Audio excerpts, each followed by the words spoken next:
ChatGPT released ChatGPT 4.0. Some amazing developments, pretty scary developments, but also amazing developments. I mean, I don't know if they're scary or not, but it's kind of freaky to see some of the applications we'll be using AI for in the future. It's so different than what we do today, and change obviously is kind of weird when you see it happening in real time. What's your opinion on that? Are you using any of the things? Do you plan on using any of the new features? So I definitely plan on using them, and I think there are in both positives and negatives. So the positives is obviously as a business owner, it's going to streamline a lot of the process and it'll make things quicker and more efficient. So definitely I will be using it. I haven't dabbled too much with it, but I do use ChatGPT for a lot of things. But with Google Drive, I just haven't taken the time yet to really set up and look at the automation, because there's still a bit of a process to set it up, especially with Zapier and all these third-party applications. So in that aspect, I think it will really help streamline a large process. Now, the negatives is some of these processes are going to be some jobs, not particularly in my business per se, but let's say for, I don't know, accounting and other roles in other businesses where they're going to be looking at cutting because it's a one-time automation rather than just repetitive tasks. The other thing that I think is a little bit kind of scary is how quick all of these big platforms are coming together with ChatGPT. So now we have the Apple that potentially will go through. Now we have Google, and then you have Microsoft who owns it. So you have all of three kind of combining, and you know what I mean? Where it's still fairly new. And plus you have Facebook too, but they do their own stuff. Well, there's also Claude. They have their own language model. Yeah, I agree with you. It's pretty crazy what they're all coming up with. But what I found was super crazy, just to give people context, like the different features that they're releasing soon. One, you're going to give them access to your camera and your microphone. Not that you don't already do that to every single app, but it's going to actually be able to give you real-time feedback and responses based on your environment. So they were showing in their demo, like they show the guy's face and he goes like, what does it look like I'm doing? The AI's like, judging by the camera lights and how you're dressed, it looks like you're about to film a video. Probably something to do with me. Ha ha ha. Something like that. And it's like communicating with the person.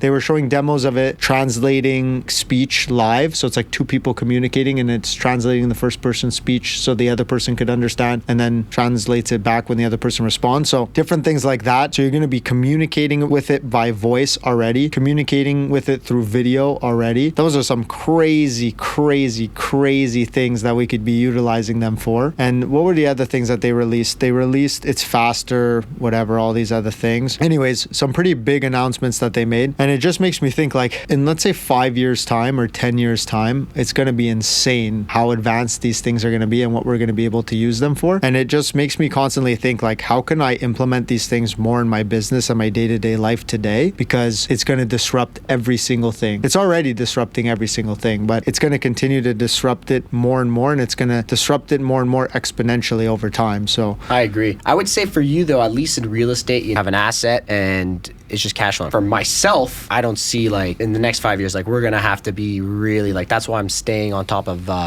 AI, because you got to adapt in the industry. They could come out with something or a new feature and it could just wipe away a big section of, let's say, online marketing ads, copywriting, web design. The way that it's going, it's pretty nuts at the pace that it's going. So definitely for you, I would be a little bit less worried. But for me in my industry, and already graphic designers, we're seeing it. Copywriters, oh yeah, that was another tool that they released. It says like create a movie poster for this and that. Then it creates the poster.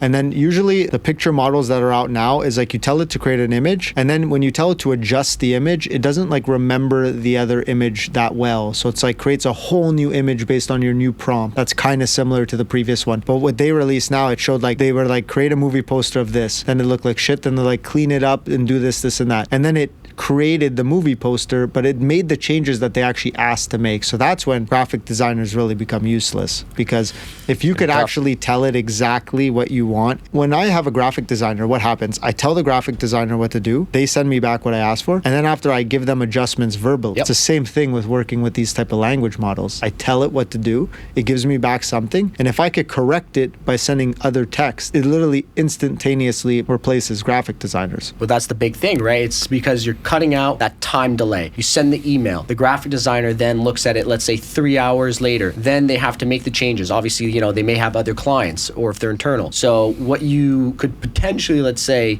12 hours, you cut it down into seconds, which is nuts. And the cost is like zero. And the cost is pretty much zero. They actually even, in ChatGPT, you can also connect it to your Canva account. So that's another feature as well too. It's still not there. I've actually dabbled with that. When I used it, they were giving me more templates that I could use rather than create me the image. But it's still got a ways to go. But I would say in the next year, already from where it started about, 2 years ago, ChatGPT, now they're already integrating all of this. Man.